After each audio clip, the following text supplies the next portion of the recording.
নমস্কাৰ মই অংকিতাস ডায়েৰীলৈ আপোনালোক সকলোকে স্বাগতম জনাইছোঁ। আজি মই বনাবলৈ লৈছোঁ এটা আইচক্ৰীম বনাবৰ বাবে মোক হুইপ ক্ৰীম প্ৰয়োজন হ'ব। এয়া 1 কাপ গাখীৰ লৈছোঁ। গাখীৰখিনি নৰ্মেল টেম্পাৰেচাৰত থকা হ'ব লাগিব। 3 চামুচ চেনি আৰু অলপ কোকো পাউডাৰ ইয়াত এড কৰিম। এই আইচক্ৰীমৰ ৰেচিপিটো বনাবলৈ একেবাৰে সহজ, খাবলৈও সিমানে সুস্বাদু। বজাৰতকৈ ঘৰত বনোৱা আইচক্ৰীমটো বেছি টেষ্টিয়ে হয়। যিহেতু আমি ল'ৰা ছোৱালীয়ে হওক বা ডাঙৰেই হওক আইচক্ৰীম খাই ভাল পাওঁ, সেইকাৰণে ভাবিলোঁ আপোনালোকৰ মাজত এই ৰেচিপিটো শ্বেয়াৰ কৰোঁ। আৰু যিহেতু একদিন খুব গৰম পৰিছে, এতিয়া মই এটা বাউল লৈছোঁ। সেই বাউলটোত নৰ্মেল টেম্পাৰেচাৰত থকা গাখীৰখিনি দি দিছোঁ। এয়া দেখিছে।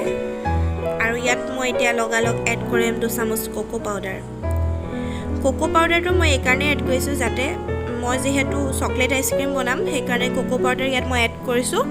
কোকো পাউডাৰ 2 চামুচ এড কৰিছোঁ। আৰু এতিয়া মই যি 3 চামুচ চেনি আছিল, সেই চেনি 3 চামুচ মই ইয়াত এড কৰিছোঁ। যিহেতু মই আইচক্ৰীমটো কম বনাম, সেইকাৰণে মই বনোৱা পৰিমাণত চাই আপোনালোকে যদি বনায় তেন্তে ইমানটো পৰিমাণৰে আপোনালোকক চেনি, কোকো পাউডাৰ, গাখীৰ লাগিব।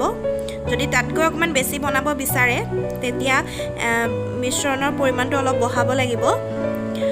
যিহেতু মই এতিয়া 5-6 জন মানুহৰ কাৰণেহে খাব পৰাকৈ আইচক্ৰীম বনাইছোঁ। আৰু এই মিশ্ৰণটো মই ধুনীয়াকৈ এতিয়া মিক্স কৰি আছোঁ। দেখিছে, এয়াৰ বাবলছবোৰ ওপৰলৈ উঠি আহিছে আৰু এয়াৰ বাবলছবোৰ নাইকিয়া কৰিবলৈ মই এতিয়া ভালদৰে এইটো মিক্স কৰিব লাগিব। 3-4 মিনিট সময় মই এইটো মিক্স কৰি ফেটি ল'ম। ভালকৈ এতিয়া মই মিক্স কৰি লৈছোঁ। এতিয়া এইখিনি মোৰ মিক্স কৰা প্ৰায় হৈয়ে গৈছে। এতিয়া মই এখন কেৰাহী পাতি ল'ম। গেছৰ ফ্লেমটো একেবাৰে ল' কৰি ল'ম আৰু সেই মিশ্ৰণটো তাত মই কেৰাহীত দি দিম। আৰু এতিয়া একেৰাহে লৰাই থাকিব লাগিব যাতে সেই মিশ্ৰণটো কেৰাহীখনত লাগি নধৰে, তাৰ প্ৰতি লক্ষ্য ৰাখিব লাগিব। এতিয়া মই একে হাতেৰে চামুচখনেৰে লৰাই আছোঁ। এইটো আচলতে 3-4 মিনিটৰ কাৰণে উতলাব লাগিব। দেখিবই অকণমান দেৰি পিছত ইয়াৰ উতল আহিছে। ইয়াৰ এটা উতল আহিলে মই 3টামান উতল আহিবলৈ দিম। তাৰ পৰা গেছৰ ফ্লেমটো অফ কৰি দিম। যেতিয়া উতলটো আহে তেতিয়া আপোনালোকে ফুৱাই থাকিব, নহ'লে পৰি যোৱা চান্স থাকে যে, সেইবাবে ফুৱাই থাকিব লাগে। আৰু যদি লৰাই নাথাকে তেতিয়া কেৰাহীখনত লাগি যোৱাৰ চান্স বেছি হয়। সেইবাবে মই একেবাৰে লৰাই গেছৰ ফ্লেমটো অফ কৰি দিলোঁ। এতিয়া এই মিশ্ৰণটো এটা পাত্ৰত কাঢ়ি ল'লোঁ। এতিয়া এইখিনি ঠাণ্ডা হ'বলৈ দিম।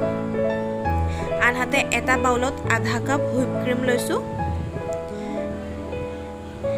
এই হুইপ ক্ৰীমখিনিৰ পৰা যিহেতু অলপ বেছি ব্লেণ্ড কৰিলে যিহেতু অলপ বেছি হুইপ ক্ৰীম হৈ যাব, সেইবাবে অলপ কমকৈ লৈছোঁ মই। এতিয়া এই ব্লেণ্ডাৰটোৰ সহায়ত মই এইখিনি হুইপ কৰি ল'ম।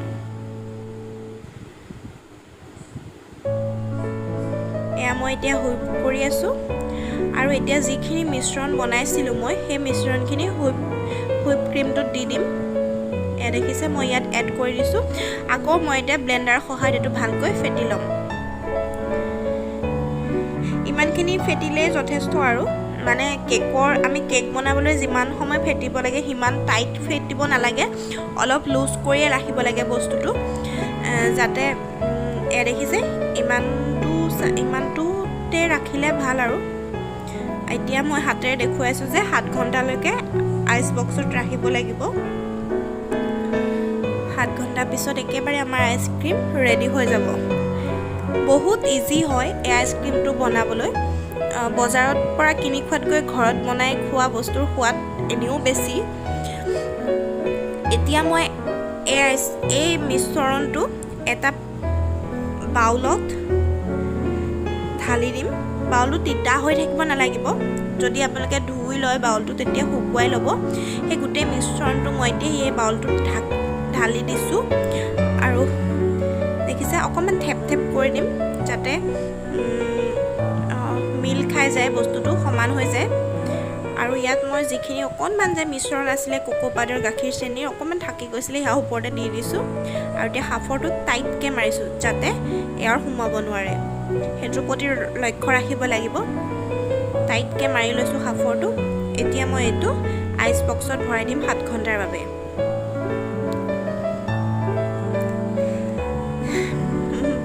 এয়া 7 ঘণ্টাৰ পিছত মোৰ আইচক্ৰীম ৰেডি বলকচোন এতিয়া মই বনোৱা আইচক্ৰীমটো কেনেকুৱা হৈছে চাওঁ দেখিছে কিমান সুস্বাদুটো আচলতে মইহে গম পাম কেনেকুৱা ধুনীয়া হৈছিলে আপোনালোকে নিশ্চয় বনাই চাবচোন তেতিয়া কমেণ্ট কৰিবলৈ নাপাহৰিব সঁচাকৈ একদম পাৰফেক্ট আইচক্ৰীম ৰেডি হৈ গৈছে এতিয়া মই এটা বাউলত ইয়াক সাৰ্ভ কৰিম বাটিত মই ইয়াক সাৰ্ভ কৰি দেখুৱাইছোঁ একেবাৰে বহুত ধুনীয়া হৈছে দেখিছে বজাৰতকৈ বেছি ধুনীয়াহে হৈছে এই ৰেচিপিটো আপোনালোক সকলোৱে এবাৰ ট্ৰাই কৰি চাবচোন সকলোৱে খাই ভাল পাব আৰু কমেণ্টত জনাবলৈ নাপাহৰিব এইটো খাবলৈ কেনেকুৱা পালে লগতে মোৰ চেনেলটো লাইক শ্বেয়াৰ এণ্ড ছাবস্ক্ৰাইব কৰিবলৈ নাপাহৰিব নতুন ভিডিঅ'ৰ সৈতে আকৌ লগ পাম বাই বাই